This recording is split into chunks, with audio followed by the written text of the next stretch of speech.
Hi everybody, it's that time again. Welcome to Story Time with Nonna. I've got another awesome story for you today, and it's a little long, so it's going to be a two-parter, but I assure you that it's going to be worth the wait for part two. It's a familiar story, but it's got a little bit of a twist in it, and I think you're going to enjoy it. You found me kind of working on my drawing here. I've got a picture of a bird, songbird, probably a robin, and I'm just working a little bit on it here. So I'm going to be working on this drawing. It's got a ways to go. You see I need to accentuate the flowers a little bit and do a little bit more shading on him, but he's kind of a happy little guy and I enjoy working on him. But I'm going to pause and stop doing that for a moment so that we can read our latest story. Today we're going to go with the book that we've been reading, Classic Storybook Fables, illustrated by Scott Gustafson. And today we're going to do the feature piece in this book, Beauty and the Beast.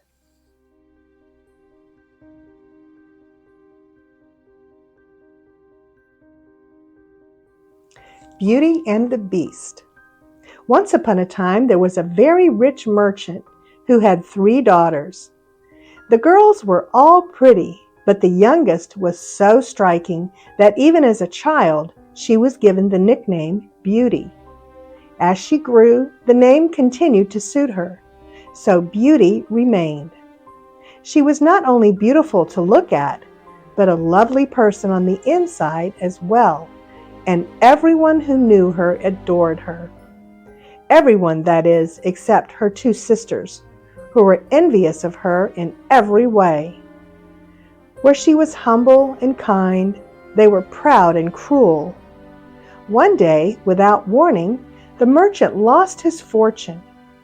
Overnight, the once wealthy family was forced to move from their luxurious mansion in the city to the merchant's only remaining property, a humble farm in the country.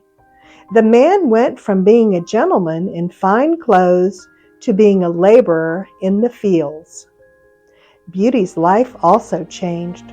The girl's mother had died when Beauty was a young girl, and now, from early morning until well after dark, she alone cooked, sewed, cleaned, and did the 1,001 things it took to keep a household running smoothly. Even though her new life was hard and often made her sad, she learned to take pride in her work, and at the end of a long day, she looked forward to resting by the fire, where she would read to her father or play the harp. Her sisters, however, could not adapt to this new lifestyle. When they weren't wailing and moaning, they were cross and spiteful. Bored with country life, they slept late every morning, then expected Beauty to wait on them hand and foot. The young men who had come to call when the sisters were rich no longer cared to visit proud young women who were now poor. Sometime after the families moved to the country, good news arrived. A trading ship that the merchant had invested in and that was thought to have been lost at sea had at last returned to port.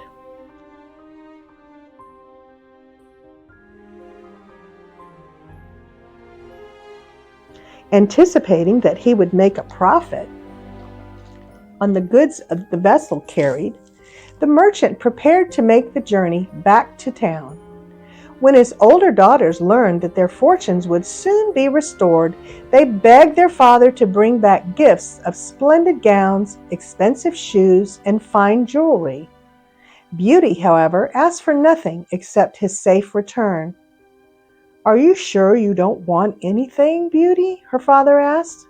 Aware that her sisters were growing angry with her for not being as selfish as they were, she answered, "Actually, a rose would be nice. We can't seem to grow them here, and I miss the ones we had in our old garden." With hugs and kisses and high hopes, the merchant departed. But upon arriving at his destination, he soon learned the sad truth The vessel had been caught in a storm, and in order to save the ship and crew, much of the cargo had been thrown overboard. Now, between the cost of repairs to the ship and the sailors' wages, the merchant was even poorer than before. Downhearted, he packed up and headed for home. On the journey that night, things for the merchant got even worse. He was caught in a blinding snowstorm in a forest 30 miles from home. As the wind howled, he could barely make out the shapes of the hungry wolves as they followed him through the woods, waiting for his stumbling horse to slip and fall. Then, miraculously, he caught sight of a light shining through the trees. Soon he could see that it was not just a single light, but an entire mansion, with windows aglow from top to bottom. As he passed through the front gate, the merchant realized that even though it was snowing heavily in the forest, not a single flake fell within the grounds of this estate. And what grounds they were! Manicured gardens filled with flowers and trees decorated the landscape.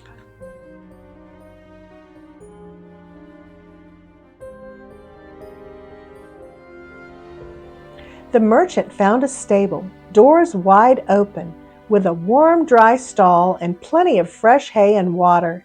His starving horse began to eat.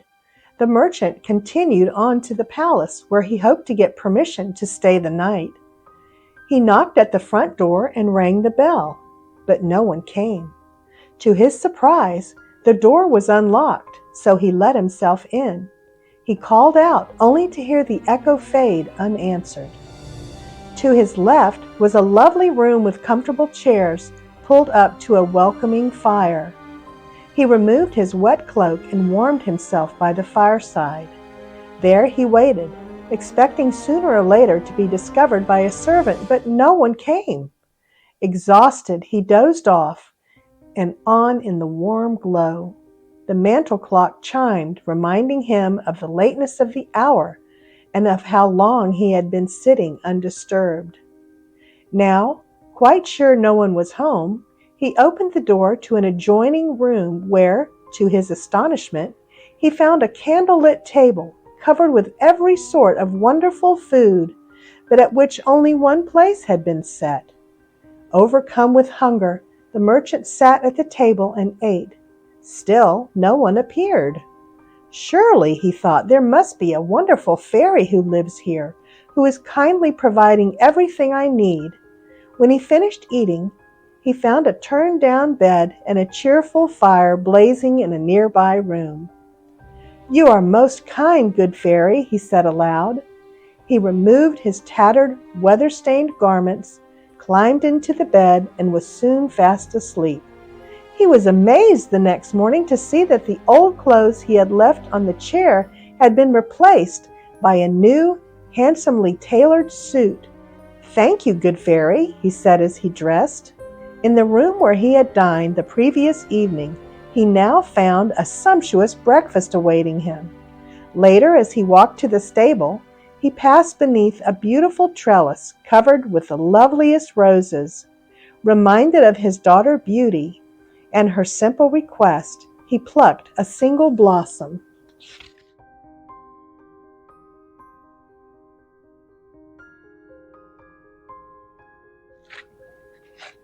Uh-oh, that didn't go well.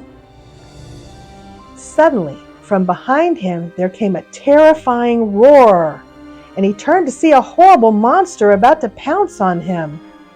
"How dare you!" the beast snarled. "I have saved your life, fed and clothed you, and made you a guest in my house, and you steal the one thing I love the most, my roses. I'll give you 15 minutes to make your peace with heaven, and then you will pay dearly for your thievery." "Please," cried the merchant, and he fell to his knees trembling. "Please, my lord, have pity. I took the rose only as a gift for one of my daughters, Beauty. I had no idea." "Ah, so you have daughters, do you?" the beast growled. "Well, I will spare your life only if one of your daughters will come to take your place. but she must come of her own free will. And before you can go, you must swear to me that if one of them refuses to come, you yourself will return here in 7 days." "Oh, I swear," the frightened man said.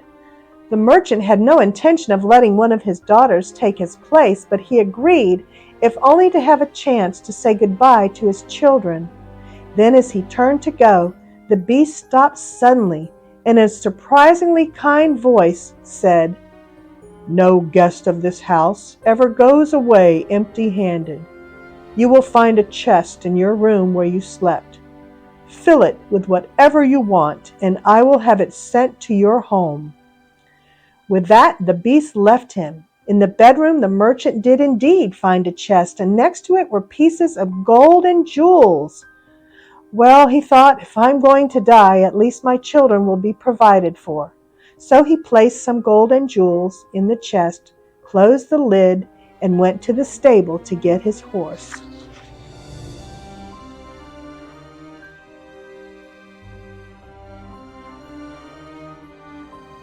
When he arrived home, his daughters rushed out to greet him, and as he hugged them, he burst into tears.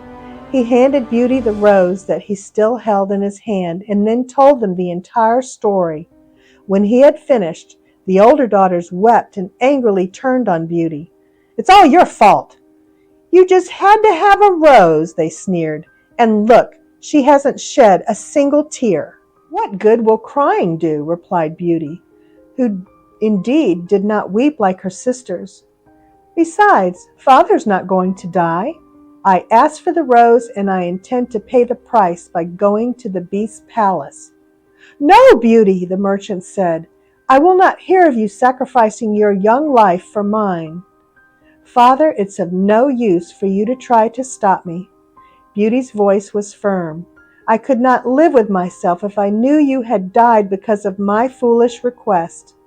The merchant knew that it was pointless to argue, and was deeply sorry that it had come to this. His older daughters, on the other hand, were secretly glad, thinking that soon they would finally be rid of their faultless little sister. That evening, when the merchant went to his bedroom, he found the chest that the beast had promised to send. He asked Beauty what she thought he should do with the treasure. "While you were away," Beauty said, "2 young gentlemen have been calling on my sisters. Perhaps it would be best to set aside the money for their dowries. That way, if anything happens, at least they will be taken care of." The merchant thought this was very sound advice, and did as she suggested. All too quickly the 7 days passed, and it was time to return to the beast's palace. The older sisters made a great show of grief as they said goodbye to Beauty, by pretending to cry and faint from sorrow. The merchant's horse knew the way, and by nightfall they found themselves at the gates of the beast's estate. Just as before, the magnificent palace was aglow. Had it not been for the terrifying nature of their visit, Beauty surely would have enjoyed the spectacle.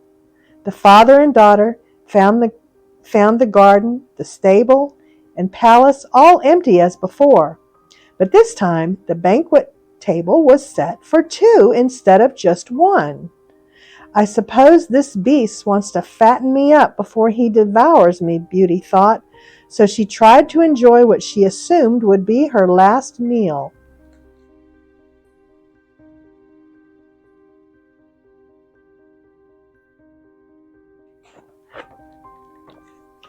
As they finished eating, the beast suddenly joined them. He was more frightening than she had ever imagined, and his terrifying presence filled even that large chamber. The merchant gasped and couldn't stop himself from crying, for he knew the moment he had feared the most was upon them. Beauty trembled with horror, but tried desperately to compose herself for her father's sake.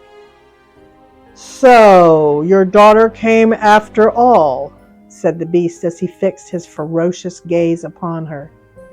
"Tell me, did you come of your own free will?" She had looked away, but as she answered, her eyes met his. "Yes," she replied. "Then you are a good daughter," he said in a quiet voice. The tone of his reply surprised Beauty, and for the moment she thought perhaps there was some kindness deep within the beast after all. But then he turned to her father. "And you," he said sternly, "you must leave tomorrow morning and never return." "Good night, Beauty," he said. Then he left as quickly as he had come. This encounter with the monster had left her father weak and exhausted. As he leaned heavily on her, she helped him into bed in the next room, where he quickly went to sleep. Beauty found a bed for herself in the adjoining chamber.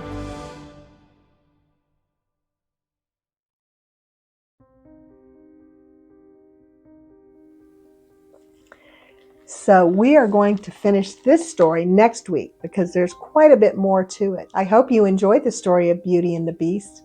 I love the character that Beauty plays because she's pretty on the outside, but more importantly, she's beautiful on the inside, which I think is something we all should strive for. And I'll see you next time for this exciting conclusion of Beauty and the Beast. We'll see you then. Hope you come back. Bye.